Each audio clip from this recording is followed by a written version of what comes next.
Hello, and today we're down here in Boston, Massachusetts with Michael from Boston Standard. How we Today doing? they installed one of our RTI systems on the roof here, and I want to give him a few minutes to tell you how the install went for him. Hey guys, how we doing? Like you said, my name is Michael. The install of this Encore unit went beyond easily.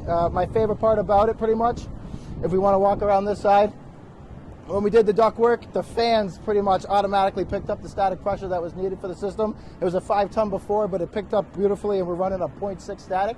The unit's running beyond beautifully already. It's only been on for 10 minutes. Everything's accessible to it. Everything's a clean look. Like, you got your testing ports right here if you need. Everything's guide. Everything's nice and simple. It's a clean looking unit, and it's sturdy. And yeah, it was just really easy to install, so I'm loving it so far. What do you think about the noise versus traditional 5-ton? It's insane. As you can tell, we have units running all around us, and it's overpowering whatever's coming from this unit. You can't even tell that this thing's on, man. So that's when we started it up and it was already heating. I was severely impressed. Like I said, we're running a beautiful static. We're heating inside. We have amazing temperatures already, and the system's only been on for, what, 15 minutes so far? 15 minutes. So yeah, no, I'm loving this system so far. It's the first one I put in, and I'm sure many more are to come. So. All right, we appreciate it. And thank you for your time, and tune in for the next one.